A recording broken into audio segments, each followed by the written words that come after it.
जिन्होंने कहा कि नवाज शरीफ अब कभी वापस नहीं आएगा। बहुत लोग आए जिन्होंने साजिशें की और कहा कि नवाज शरीफ की सियासत अब खत्म हो गई। लेकिन अल्लाह ताला का शुक्र है कि अल्लाह ताला ने मदद की, आपने साथ दिया और आज वो लोग तारीख के कूड़ेदान में पड़े और नवाज शरीफ आज यहाँ आपके दरमियान मौजूद है। आज देखते तो होंगे, चाहे अपने घरों में दुबक कर टीवी स्क्रीन पर बैठे हो या छुप के कहीं से देख रहे हो, देखते तो होंगे नवाज शरीफ को ताहयात ना अहल करने वाले कहीं ना कहीं से देखते तो होंगे। बोलो, उनके झूठे वादे आपको गिनवाए हैं। इतने झूठ बोले उन्होंने, इतने झूठ बोले कि जिन मुवक्किलों और जिनों के सर पे वो हुकूमत कर रहे थे, वो मुवक्किल और जिन भी आज उनको छोड़ के भाग गए। सवात के मेरे भाइयों, बुजुर्गों, नौजवानों, मुझे आज यूथ में इनकी ये सबस टोपियां बहुत नजर आ रही हैं माशाल्लाह, और एमएसएफ की ये वाइट टोपियां भी बहुत नजर आ रही हैं। मुझे तो अभी सवात का वो पिछला जलसा नहीं भूला था जिसमें अवाम का एक ठाठे मारता समंदर था। यहां पर अमीर मकाम साहब यहां खड़े हैं, इतना बड़ा वो जलसा हुआ था सवात का, अभी वो नहीं भूला, कभी भूलेगा भी नहीं। और आज सवात ने एक और इतना बड़ा जलसा कर दिया माशाल्लाह।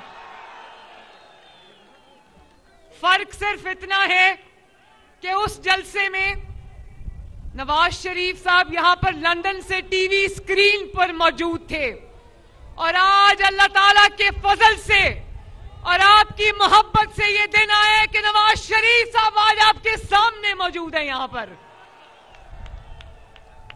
सवात वालों, जरा हाथ उठा के बताना, मरियम नवाज ने वादा किया था आपका, नवाज शरीफ आपको वापस ला के दूंगी। मरियम नवाज शरीफ ने वादा पूरा किया या नहीं किया? अल्लाह ताला का शुक्र है कि अल्लाह ताला ने हमें ये दिन दिखाया, हमें सुरखरू किया। अल्लाह ताला ने आपको सुरखरू किया, अल्लाह ताला का बहुत बहुत शुक्र है, मेहरबानी।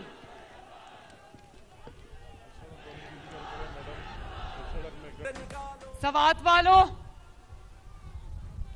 आप लोग अल्लाह ताला से मोहब्बत करने वाले लोग हो, इस्लाम से मोहब्बत करने वाले लोग हो।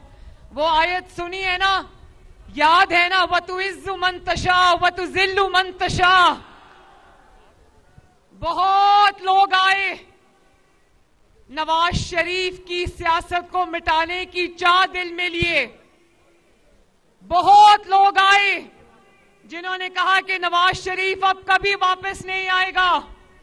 बहुत लोग आए जिन्होंने साजिशें की और कहा कि नवाज शरीफ की सियासत अब खत्म हो गई।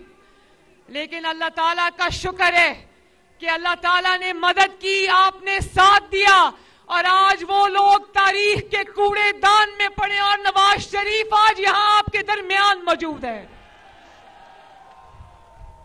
ये अल्लाह ताला का करम नहीं तो और क्या है? ये सवात के अवाम की मोहब्बत नहीं तो और क्या है? ये पाकिस्तान के अवाम की मोहब्बत नहीं तो और क्या है? मैं पूछती हूं आपसे सवात वालों,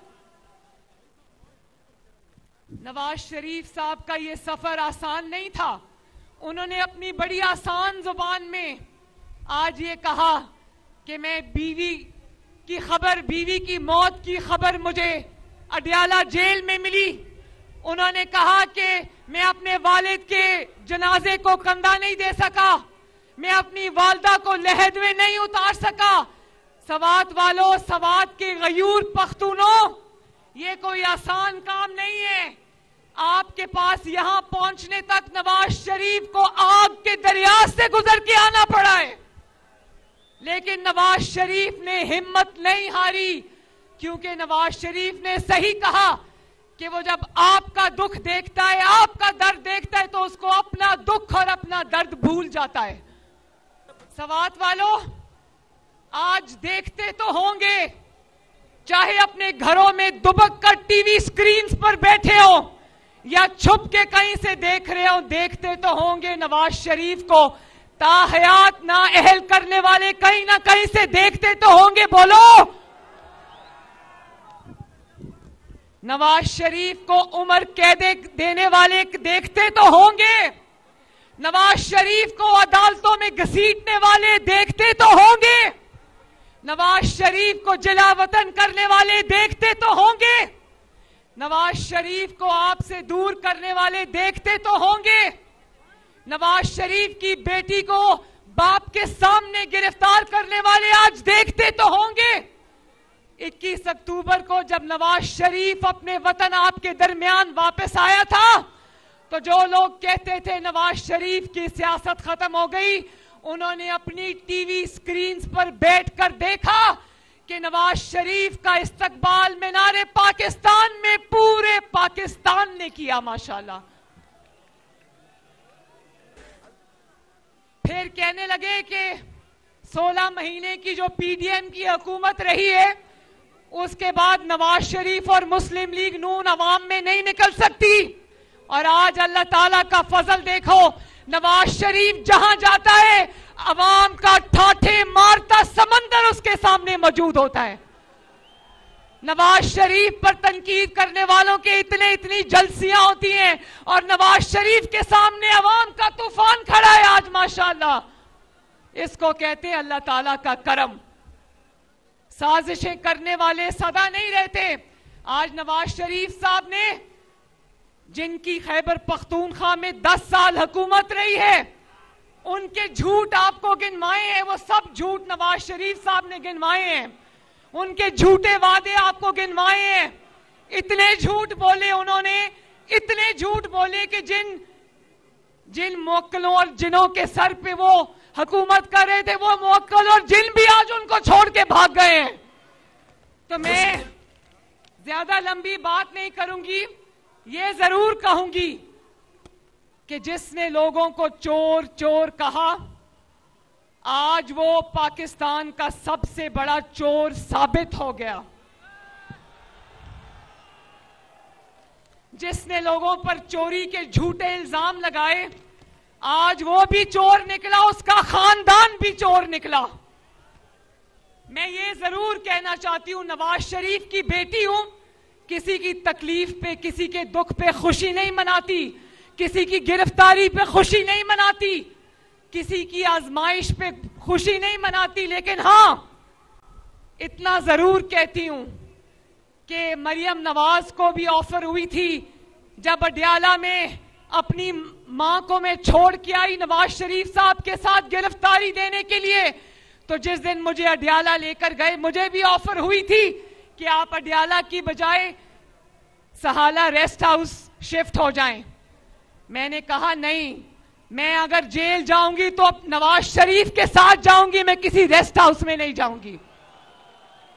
फिर अडयाला जेल में उन्होंने कहा कि अगर आप कागज पे लिख कर दे दें, आप टैक्स पेयर है, कागज पे लिख कर दे दें कि मुझे बी क्लास दी जाए तो हम आपको बी क्लास की सहूलतें दे देंगे। मैंने कहा नहीं, मुझे बी क्लास की सहूलतें नहीं चाहिए, मैं आम कैदियों की तरह यहां पर रहूंगी। मैं चंद सवाल आपसे पूछ के अपनी बात खत्म करना चाहती हूं। मैं ये नौजवानों से पूछना चाहती हूं कि क्या घेराओ, जलाओ, मार दो, मर जाओ, आग लगा दो, क्या ये खैबर पख्तूनख्वा के नौजवानों का मुकद्दर है? आपको लैपटॉप्स चाहिए या पेट्रोल बम चाहिए? आपको तालीम के लिए स्कॉलरशिप्स, अच्छे कॉलेज, अच्छी यूनिवर्सिटीज, अच्छा रोजगार चाहिए या डंडे, वकीलों वाले डंडे चाहिए? अगर घेराओ, जलाओ आपके लंदन में बैठे हुए बच्चों का मुकद्दर नहीं, तो फिर खैबर पख्तूनख्वा के नौजवानों का यह मुकद्दर कैसे हो सकता है? अगर आपके बच्चे महफूज मकाम में लंदन में बैठे हैं, तो फिर पाकिस्तान के नौजवान आपके वरगलाने पर सलाखों के पीछे क्यों पड़े हैं? मरियम नवाज आज खैबर पख्तूनख्वा के नौजवानों से यह सवाल पूछती है, और मैं ये भी सवाल पूछती हूं कि आपके वरगलाने की वजह से आपकी जो खवातीन कारकुन हैं, वो 9 मई पर रियासत पे हमला करने पर आज अगर सलाखों के पीछे हैं, तो एक खातून जिसने चोरी की है, वो आज बनी गाला के महल में कैद क्यों है? वो भी सलाखों के पीछे क्यों नहीं है बाकी खवातीन की तरह? तो ये सवाल हैं जो मैं खैबर पख्तूनख्वा की आवाम के सामने रख कर जा रही हूं। 8 फरवरी को सिर्फ वोट की पर्ची को पर्ची नहीं समझना, ये आपके मुस्तकबिल का फैसला है जिसको सोच समझ के करना खैबर पख्तूनख्वा वालों, क्योंकि मरियम नवाज शरीफ और नवाज शरीफ खैबर पख्तूनख्वा को भी तरक्की करता हुआ देखना चाहते हैं। अल्लाह ताला आप सबका हामी और नासिर हो। आपका बहुत बहुत शुक्रिया सवाद। अल्लाह ताला आपको, सवाद को, खैबर पख्तूनख्वा को, पाकिस्तान को सलामत रखे।